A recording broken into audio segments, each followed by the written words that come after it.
اعوذ باللہ من الشیطان الرجیم بسم اللہ الرحمن الرحیم رب اشرح لی صدری ویسر لی امری واحلل عقدۃ من لسانی یفقہوا قولی۔ آج ہم یہ بتائیں گے کہ اس اسلامی مہینے میں جو 11 صفر ہے، اچھا سن کون سا ہے، یعنی 1425 ہجری سفر کے مہینے کے بارے میں آپ کیا جانتے ہیں؟ کوئی بات آپ نے سن رکھی ہو جس سے محرم کے بارے میں آپ نے سنا ہوگا، اسی طرح ذوالحج کی فضیلت و فضائل کے بارے میں بھی پڑھا ہوگا۔ رمضان کا تو خیر سب کو معلوم ہے، شوال میں عید بھی کی ہوگی، لیکن سفر کے بارے میں کیا حکم ملتا ہے، عمل کا حکم ملتا ہے، اور اس کے بارے میں ہمارے معاشرے میں کس قسم کے خیالات پائے جاتے ہیں۔ انہوں نے سن رکھا ہے کہ اس مہینے میں 313 دفعہ سورۃ مزمل یا اس سے زیادہ سورۃ مزمل پڑھنی چاہیے، اور کیا کیا کرنا چاہیے۔ اس مہینے میں لوگ شادی بھی نہیں کرتے اور کوئی خوشی بھی نہیں مناتے۔ یہ مہینہ مردوں پر بہت بھاری ہوتا ہے، اور اس مہینے میں انہیں بہت سارے لوگ چنے ابار کر کھلاتے ہیں اور کسی کو دیتے بھی ہیں اور محلے میں بھی بانٹتے ہیں، تاکہ ہماری بلائیں ان کی طرف چلی جائے اور ان کی ہماری طرف بھی آتی ہیں۔ آٹے کی گولیاں بنا کر 313 ہے جو بھی ہے، اور اس کو دریاؤں میں پھینکتے ہیں، تالابوں میں ڈالی جاتی ہیں تاکہ بلائیں ٹل جائے اور رزق میں ترقی ہو جائے۔ اور کیا سنا ہے کہ اس مہینے کے بارے میں کہ 13 بہت منحوس عدد ہے اس مہینے کا، اور یہ تھائی لینڈ اور اس طرح ان لوگ ادھر بھی ہے کہ 13 عدد کو جو ہے لفٹ بھی نہیں ہے، ہوٹلوں میں کمرے بھی نہیں ہیں، اور 13 نمبر کا مطلب پورشن بھی ادھر نہیں ہوتا۔ یہ سب باتیں کہاں سے آئی اور اسلام میں کہاں ہے اور کس کتاب میں ہیں؟ لوگوں کی کتاب میں ایک بہت ایسی بات عورتوں نے خود سے بنا رکھی ہیں، کوئی توہمات کا شکار ہو کر یا سن کر ایک دوسرے سے آگے بڑھتی ہیں، اور حقیقت انہیں کوئی معلوم نہیں، کوئی اصلیت نہیں ہے۔ عام طور پر سفر کے بارے میں بہت ساری باتیں مشہور ہیں کہ اس مہینے بہت ساری بلائیں اترتی ہیں، بہت سی مصیبتیں نازل ہوتی ہیں، اس لیے اس مہینے کو منحوس سمجھا جاتا ہے۔ اصل میں بات یہ ہے کہ اللہ نے کسی وقت یا زمانے یا دن کو منحوس سمجھنے کا کہاں حکم دیا ہے۔ ہمارے دین میں تو زمانے کو برا بلا بھی نہیں کہا جا سکتا، کیونکہ یہ گناہ ہے۔ حدیث میں ہے اس بارے میں کہ زمانے کو برا نہ کہو، زمانے میں خود ہوں، زمانے میں میں خود ہوں، یعنی اللہ تعالیٰ اپنی طرف اشارہ کرتا ہے۔ وقت کا بنانے والا کون ہے؟ اللہ ہر چیز کا خالق ہے۔ زمانے میں کوئی خرابی نہیں ہے۔ اصل میں جو کسی چیز میں، یعنی ہمارا رویہ، اخلاق جو ہے وہ ہمارے کام آتے ہیں۔ ہمارے اخلاق اگر برے ہوں تو ہمیں برے حالات ہمارے سامنے آئیں گے، اور اگر ہم اچھے ہوں تو انشاءاللہ اللہ تعالیٰ وقت کو بھی ہمارا دوست بنائے گا، اور اگر ہم برے ہوں اور غلطی پہ غلطی کرتے جا رہے ہوں تو اللہ تعالیٰ وقت کو بھی ہمارا دشمن بنائے گا۔ بدفعلی کی حقیقت کیا ہے، برا فعل کیا ہے، اصلیت آج میں آپ لوگوں کو بتانا چاہتی ہوں کہ یہ بدفعلی پکڑ کر اپنے مقصد سے جو لوگ لوٹ آتے ہیں، یعنی کسی کے سامنے سے کوئی بندہ صبح اس نے دیکھ لیا تو کہتا ہے کہ آج میرا یہ کام نہیں ہوگا، میں نے آج اس کو دیکھا ہے، تو یہ شرک ہے۔ جو کسی چیز سے بدفعلی پکڑ کر اپنے مقصد سے لوٹ آیا، اس نے شرک کیا۔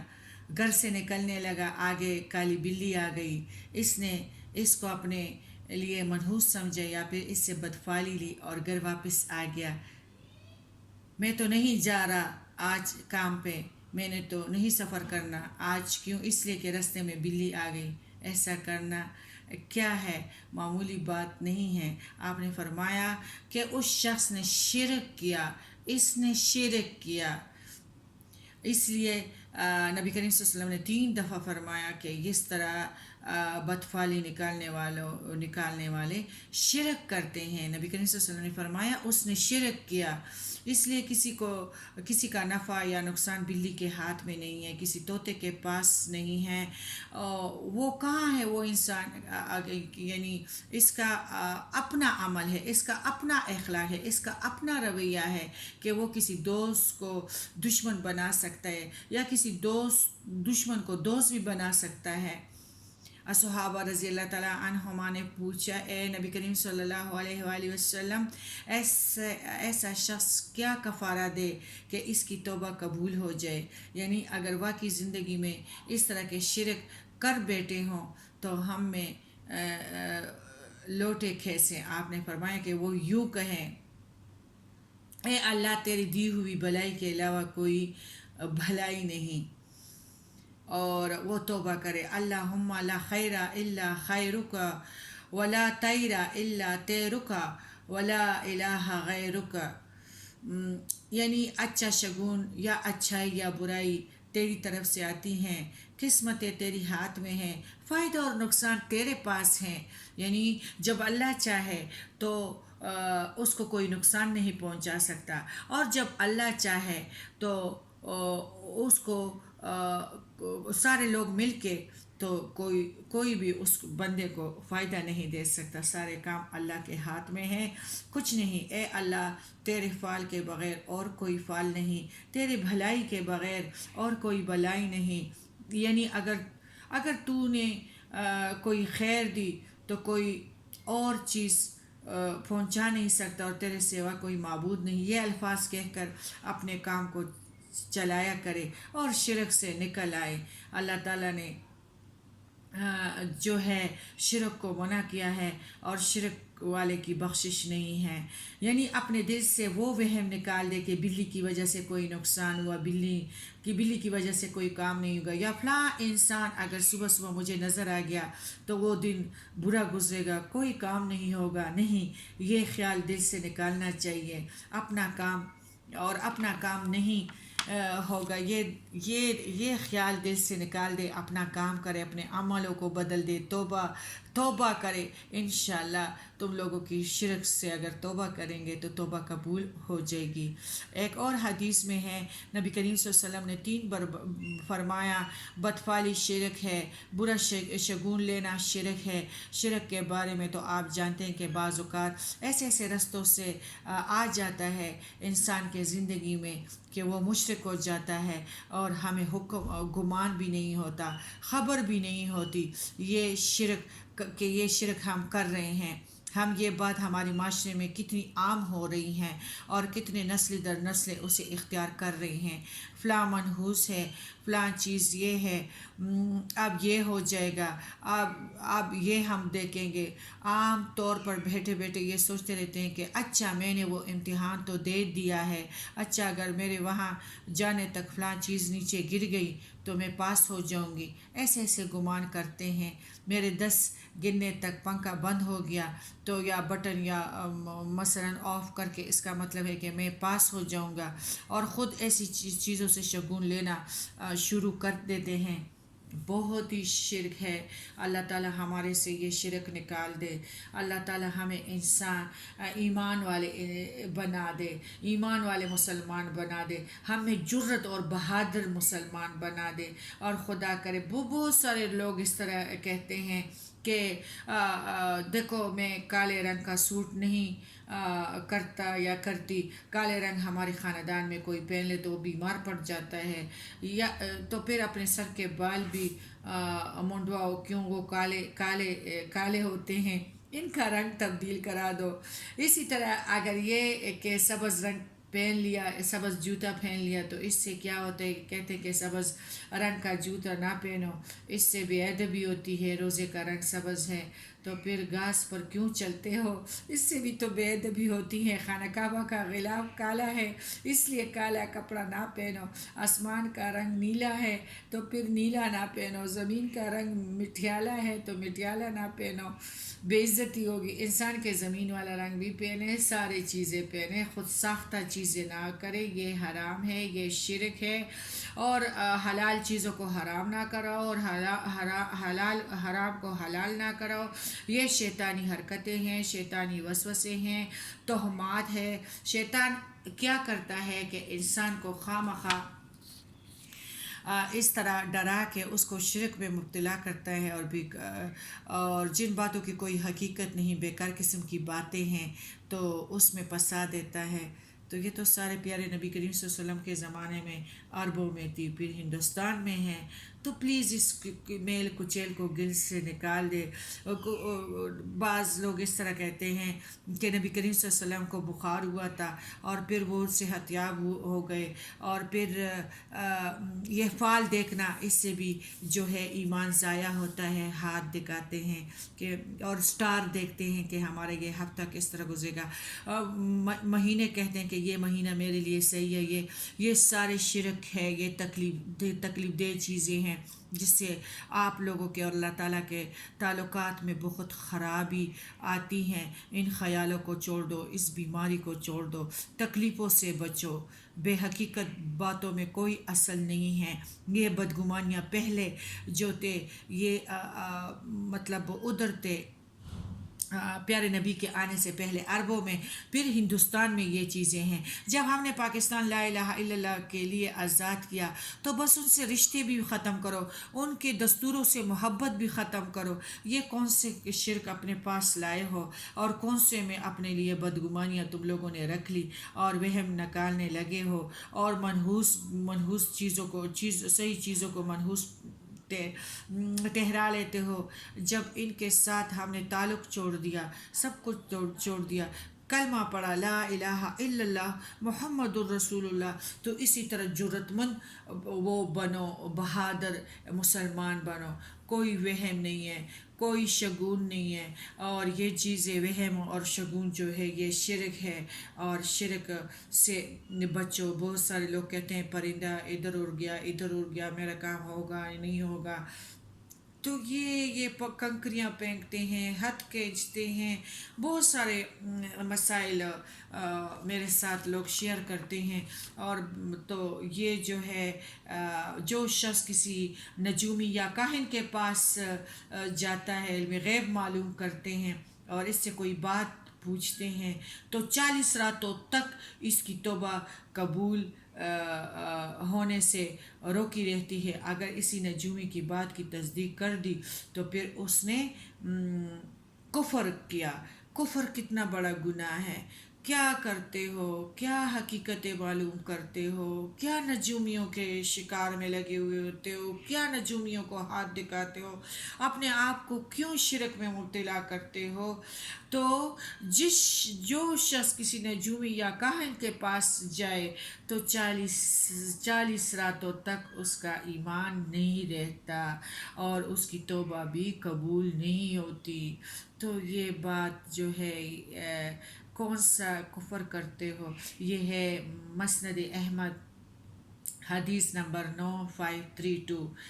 اللہ تعالیٰ اور جو شخص کسی کاہن یا نجومی کے پاس جاتا ہے اور اس سے کوئی بات پوچھے اور اس پر یقین کر لے تو 40 راتوں کی نماز بھی قبول نہیں ہوگی۔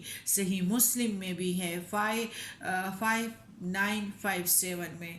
اللہ تعالیٰ اس طرح ہمارے یقین کو پختہ کرے۔ جو چیزیں کل کے بیان کی گئی ہیں ہمارے دین میں، تو اللہ تعالیٰ ہمیں اپنے ایمان کے دشمن نہ بنائے، اللہ تعالیٰ ہمیں جنتوں میں پہنچا دیں۔ اور ہمیں شرک اور کفر سے بچا کے رکھے۔ بہت سارے لوگ یہ کہتے ہیں کہ پرندہ ادھر اڑ گیا تو میرے کام ہوں گے دائیں طرف، اور پرندہ ادھر اڑ گیا بائیں طرف تو میرے یہ کام نہیں ہوگا۔ یہ سارے شرک کے کام ہیں۔ بہادر بنو، جرت مند بنو، اور مومنوں کے آگے جو ہے یعنی بہت سارے داغے جو ہے منہ میں یعنی داغوں پہ کچھ پڑھ کے پھر گلوں میں ڈالتے ہیں، یہ ساری بیکار چیزیں ہیں۔ بس منع ہو جاؤ، نکل آؤ شرکوں سے، کیونکہ یہ بہت بڑا گناہ ہے، اور شرک سے بڑھ کے اور کون سا گناہ ہو سکتا ہے۔ دوسری بات یہ ہے کہ لوگ کہتے ہیں کہ نبی کریم صلی اللہ علیہ وسلم بخار سے ٹھیک ہوئے تھے، اور آخری بت کو چوری کرتے ہیں، پھر اس میں دیسی گھی یا شکر وہ ڈالتے ہیں۔ جب انسان کو بیماری ہو، اور نبی کریم صلی اللہ علیہ وسلم نے تو اول ایسے کام نہیں کیے ہیں، اس کو تو غریبوں کا خیال ہوتا تھا، اور لوگوں کو کھلاتا تھا اور خود بھوکے رہتے تھے۔ تو میدا کہاں سے آ گیا؟ دیسی گھی اور اس میں شکر ڈالنا، اور پھر بھی انسان بیمار ہو جائیں تو انتڑیاں کتنی کمزور ہو جاتی ہیں، تو وہ میدے کی چوری کس طرح کھا سکے گا؟ اور پھر صحت یاب ہوئے تھے، پھر سیر کے لیے نکل گئے تھے، اور پھر لوگ سیروں کے لیے جاتے ہیں، تو یہ سارے کام جو ہے تہمات ہے، شرک ہے۔ اگر اس سے ہم باز آئیں گے تو انشاءاللہ بہت جلدی ہم اپنے ایمان کی طرف لوٹ آئیں گے۔ اور اگر یہی ہندو والے کام اپنے جو ہے کریں گے، جس طرح بابل کے شہر میں ہاروت اور ماروت آ گئے تھے، تو اس طرح ہمارے مسلمانوں نے بھی جو کچھ قرآن پاک میں آیا ہے کہ تو وہ نہیں اختیار کرتے، نہیں سیکھتے، اپنی زبانوں میں نہیں پڑھتے، اور وہی کام کرتے ہیں، تو یہ تو آزمائش ہے۔ اور وہ بھی ہاروت و ماروت بھی کہتے تھے کہ سحر تم لوگ جانتے ہو اور سیکھنا چاہتے ہو، اور یہ فتنہ اور آزمائش ہے، ایسا نہ کرو، لیکن لوگ پھر بھی سیکھتے تھے اور جا کر ایمان بیچتے تھے۔ تو وہی کام ہم بھی کر رہے ہیں۔ عید میلاد النبی میں کمکمے لگاتے ہیں، رستے سجاتے ہیں، اور جھوٹی باتیں کرتے ہیں، اور شرک والے کام کرتے ہیں، اور اگر کسی کی ضرورت پڑ گئی تو پھر ہمارے سے ایک پیسہ بھی نہیں نکلتا کہ ہم کسی ضرورت مند کا ضرورت پوری کریں۔ اسی طرح محرم کے روز جو ہے ہمارا سفر میں نہ کوئی خاص عبادت ہے، نہ 40 دفعہ سورۃ مزمل ہے۔ ہاں، روٹین میں آپ جو ہے جو روزے ہیں اسلام میں وہ بھی ہم رکھ سکتے ہیں، جمعرات کا بھی رکھ سکتے ہیں، پیر کو بھی رکھ سکتے ہیں، لیکن خواہ جو اور جو ہے لوگوں نے ہندوستان نے یہودی نے عیسائیوں نے اپنے دین کو کھیل تماشا بنایا ہوا ہے، تو پلیز منع ہو جاؤ، صبر کرو، مت کریں اس طرح کے کام، شرک کے کام، تماشا اپنے دین سے نہ بنائیں۔ ہمارا دین بہت بردبار ہے، اور تجربے بھی اس میں نہ کرو، نئے کام بھی اس میں مت لاؤ، خود سچے ہو جاؤ، خود اپنے عمل سے ہی کرو۔ اللہ تعالیٰ خود فرماتے ہیں کہ بدفعلی تو تم لوگوں کے گلے میں لٹکی ہوئی ہے، اگر تم اچھے ہو تو وقت بھی اچھا ہوگا۔ اور اگر سورہ بنی اسرائیل میں آیت نمبر 13 میں فرماتے ہیں ہر انسان کا شگون ہم نے اس کے اپنے گلے میں لٹکا رکھا ہے، اور قیامت کے روز ہم ایک نوشتہ اس کے لیے نکالیں گے، جیسے وہ کھلی کتاب کی طرف پائے گا، اور کہا جائے گا پڑھ اپنا نامہ اعمال، آج اپنا حساب لگانے کے لیے تو خود ہی کافی ہے۔